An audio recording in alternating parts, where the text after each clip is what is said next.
Hi everyone, welcome. I'm down here in my wormery, and what you'll notice if you check out most of my worm composting bins is that for the most part they're covered with some sort of a plastic, either a plastic bag as you see here, these pink bags, or in some cases you could see bubble wrap is the plastic covering of choice. Even these two systems, up until their most recent check-in just a couple days ago, were covered with only paper, and they just got upgraded to plastic coverings to help protect against evaporation and undue drying. And the system that I've got penciled in for today's check-in is this bin right here. It's been 12 days since we last fed this bin, so it's due for a feeding. And as you can see, it's covered only with paper, but I want to guard this system too against drying. So when we're done here, kind of like these bins that you see down here with bubble wrap on them, I'm going to cover this bin too with plastic when we're finished. I've got a piece of bubble wrap we could use for that. So I'm going to put on a glove and we're going to get that bin up on the bench and get them fed and get it covered. Alright, let's get to work. I'm all set with this piece of bubble wrap here to top off with when we're finished. And the food that they're getting is the stuff you see in here. It's a variety of cabbage, potato peels, banana peels. And I've even got some supplementary bedding in here.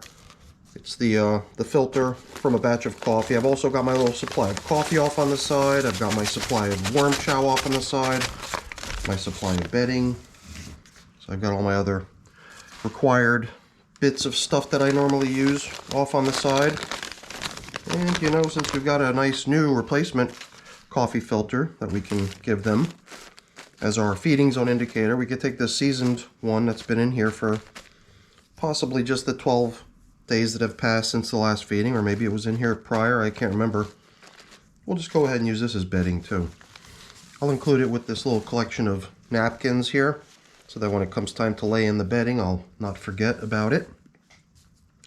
Yeah, I think it's high time to put a plastic covering on here. My plastic covered systems all have a good amount of moisture right up onto the surface, and even here you can see some leftovers of the bedding that floats out on the top here, which would sometimes get nibbled away by the worms coming up to the surface for some of the moisture, not to mention some of this worm chow that was sprinkled out onto the top surface has also been left uneaten.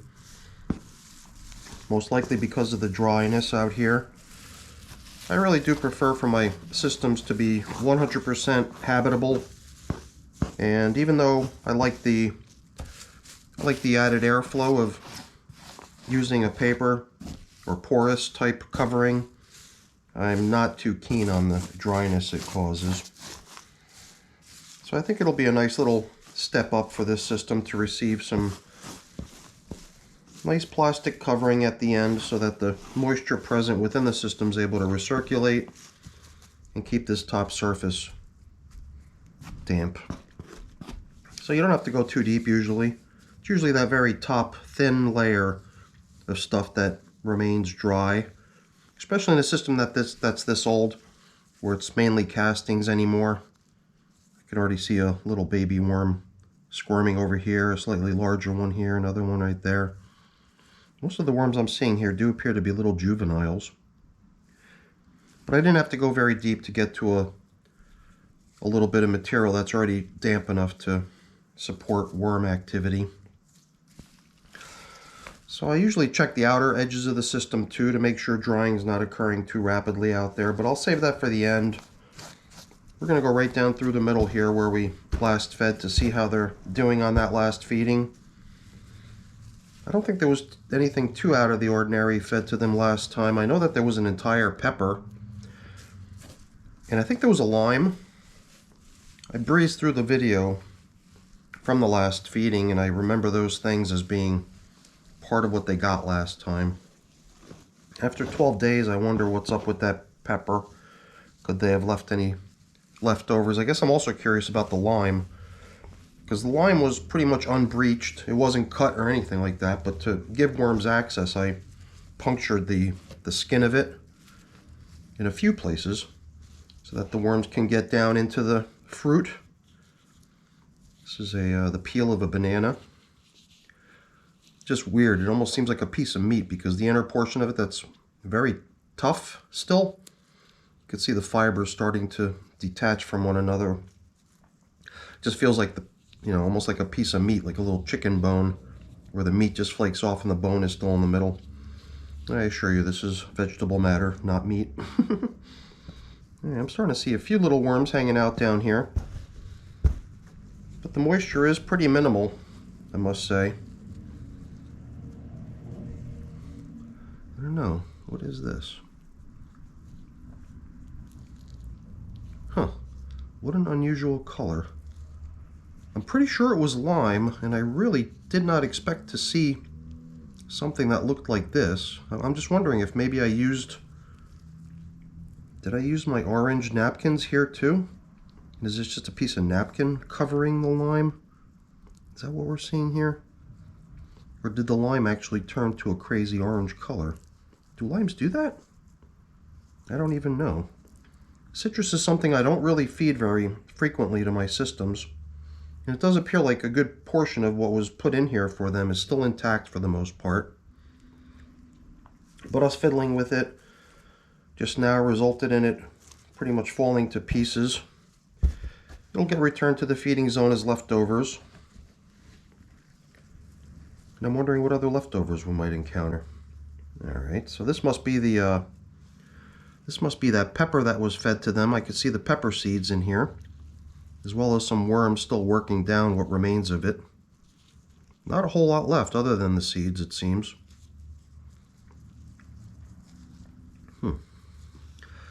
This almost looks like perhaps the outer thin skin of the pepper still holding up a little bit. Yeah, I'm just going to pile up these leftovers off here on the side, and we'll return them to the feeding area once we rebuild. See, now here we're starting to encounter some material that's got a whole lot of worms hanging out in it. Kind of makes me wonder if it's just perhaps a little bit of extra moisture that was there that's drawing them to that spot, or was there some yummy morsel of food? Somehow just to touch it, it seemed like it may have been a little bit more damp than the rest of the feeding zone. All the more reason, I think, to work on preserving the moisture that's present in here rather than letting it continue to evaporate away. And it also seems like a lot of the material out on the upper surface that might be a little bit drier than the worms like gets neglected because of its dryness. But I don't think adding moisture to the system is really necessary. I mean, the foods that they're getting, all that cabbage, I think is going to bring with it a good bit of moisture. Those potato peels. And the stuff's all frozen, so as it thaws, it should kick out moisture pretty rapidly. So I'm not worried. The only moisture I do want to add, though, is this stuff. It's my Mosquito Dunks solution, my BTI solution. So it's really not even for the sake of adding moisture at this point. It's really just to keep the system treated with this BTI bacteria as a countermeasure to prevent flying insects from being able to propagate their numbers in here. I mean, should a flying insect make its way into my systems and, you know, encounter a nice bounty of delicious foods, well, they can try to raise a family here in my system, but it is not going to be successful. Because they'll lay eggs, those eggs will hatch, and there'll be larvae. But the larva is where that will end, because the BTI prevents the larva from being able to develop to that next phase of the insect's life, where they can mature to the point where they can actually start flying around and mating and creating babies of their own. So let's just start sprinkling in some of this food that they've been allocated today. Okay, that was mostly the potato. Here's just some more pieces of the cabbage, in addition to the larger leaf that went in at the bottom. Alright, not bad. I guess the star of the show here is going to be these 2 banana peels. A couple fairly good-sized chunks of food that I think the worms are going to appreciate. And this will just save to drape out across the top surface as our replacement feeding zone indicator. So, yeah, you know, let's take some of this neglected dry stuff that we collected off the top surface and drop it in here, because we do need to also return these leftover bits of food into here too. A lot of this stuff that I collected up is scattered with worm chow that got neglected as well because of its dryness. So this looks pretty good, and I've still got one last little bit of food I want to include in here, which is the coffee that I bought down for them. But before we do that, let's include this last little piece of bedding material onto which we can sprinkle the coffee. I've got a good bit in here, and I don't intend to empty it all into this bin. I just wanted to give them some. And you know what? On top of that, I'm going to give them a little bit of grit. The grit I'm using is pulverized eggshell, as well as a little bit of this worm chow. Even though they didn't eat the worm chow they got last time, I don't think it's because they don't like it. I think it's just because it was too dry. So let's make sure that this napkin and this worm chow is also dampened a little bit, just to play it safe. Since stuff is kind of borderline as far as moisture levels are concerned in here, it does seem prudent to compensate for the dry things being included. But I think that's plenty. At this point, I think we can start covering up. So let's bring in the materials that are out here on the sides to cover up. And before we close up shop, I'm going to check the outer edges to see how they're holding up as far as dryness is concerned. Well, fortunately, things feel pretty good down low. Let's see what we end up with. Yeah, usually the presence of worms is a pretty decent indicator of whether or not the system's hospitable for worm occupation or not. And here I think we're in good shape. Perhaps it's even in better shape than I expected it to be. So I've got some other little bits and pieces of stuff floating out here that we can mix in out there.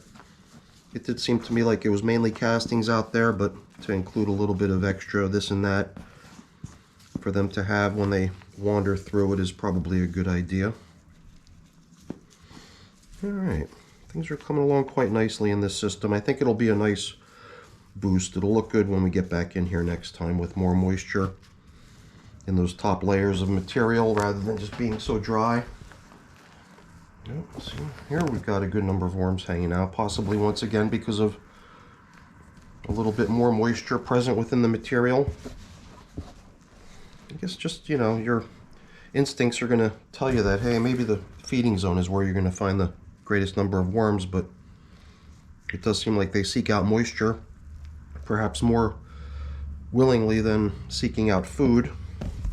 Kind of makes sense in terms of the requirement of life for these little guys. They could probably get by without eating better than they can get by without moisture. I guess they're probably like you and me, you know.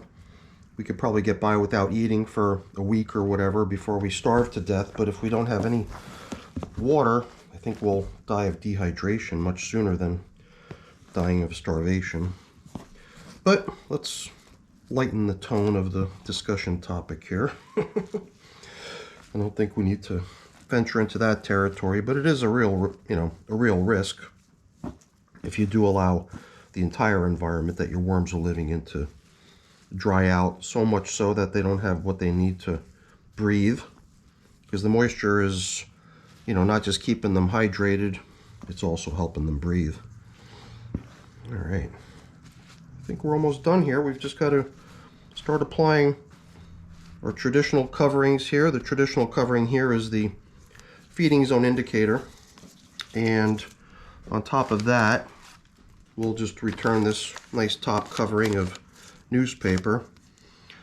And I'm wondering if this can probably remain in here more as a shade. Let's go ahead and place the plastic right on top of these two objects that we put in first. Then on top of that, we're going to bring this in as more of just a shade. And that'll really get even the more shy worms to come up to the top surface once the moisture starts to recirculate in here due to the plastic coverings. And that should work out quite nicely. It's a little bit deceptive to think that this too is covered with plastic. It just has this shade covering. But you might have seen me, do the same in another of those systems that I recently covered in plastic. I just put a piece of cardboard out there to help create more traffic on the surface by creating darkness for them. Because that's just the way some worms are. They prefer darkness. All right, everyone. I think we're pretty much done here. I've just got a few things I've got to put away and clean up, but I'm not going to keep you around for that. Before I go there really quickly, let me just say thank you. Thank you so much for watching. Hopefully you enjoyed the video. If you did, as always, please don't forget to leave me a quick thumbs up before you go. That's really appreciated. And if you haven't done so already, please also consider subscribing to the channel. That's really appreciated too. All right, everyone. Have a great day. Thanks for watching. Bye-bye.